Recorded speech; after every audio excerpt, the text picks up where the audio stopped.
देखिए रुबिका जी, वो क्या होता था ना, हिंदू धर्म में जब पैसा अगर किसी को चाहिए होता है, माँ लक्ष्मी को अगर मनाना होता है तो लक्ष्मी का यंत्र पूजा में रखते थे। आजकल क्या हुआ है, जब से ये समाजवादी में ये बम फूटा है उसके बाद से हिंदुस्तान के ज्यादातर घरों में जो है वो परफ्यूम की बोतल रखना शुरू कर दिया है उन्होंने। मतलब ये हो गया है कि घर में अगर लक्ष्मी का वास चाहिए तो समाजवादी परफ्यूम पास चाहिए। मैंने 4-5 बॉटल ऑर्डर करी है, मैं आपको, राशिद जी को और विशाल मिश्रा जी को, फैजान जी को, इतनों को तो मैं अफोर्ड कर सकता हूं भाई, उतना ही मेरा बजट था, इससे ज्यादा नहीं था।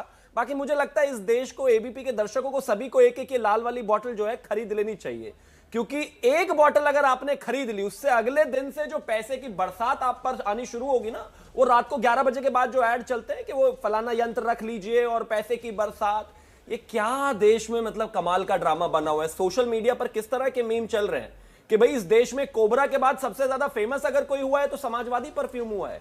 कोई कह रहा है कि 2019 में पितृदोष लग गया था अखिलेश जी को, अब पितृदोष लग गया। अजीज खान जी, आप कह रहे हैं कि सारी एजेंसीज आपकी हैं, आप कुछ भी कर लीजिए। ये भाजपा की सरकार में पहली बार एजेंसीज केंद्र सरकार के अधीन आई हैं क्या, राज्य सरकार के? ये तो हमेशा से ऐसे ही होता था, केंद्र सरकार और राज्य सरकार के अधीन ही एजेंसीज होती हैं।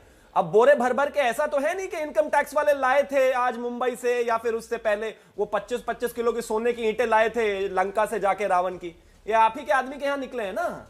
कितना पैसा दबाए बैठे हो भाई, 2012 से 17 तक ऐसा क्या कमा लिया आपने, तो समझ में नहीं आ रहा। मैं तो अब समझ में आ रहा है कि जिस दिन से मैं पैदा हुआ उत्तर प्रदेश में खड्डे वाली सड़कों में चल क्यों रहा था।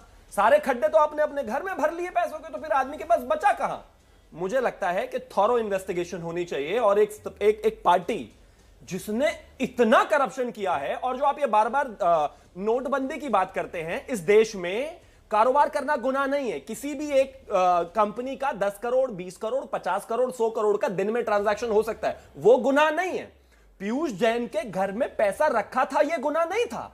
उस पैसे पर इनकम टैक्स को पता नहीं था, वो अनअकाउंटेड था, वो गलत था। तो सोचिए 2000 अब से 5 साल पहले जब हमने नोटबंदी में आपकी दुकानें खाली कर दी थी, इस देश के प्रधानमंत्री ने 5 साल में फिर से इतना भर लिया। गजब की मशीन है। आलू से सोना बनाने वाला किसी को मिला हो ना मिला हो, फॉर्मूला आपको जरूर मिल गया। फैजन खान साहब,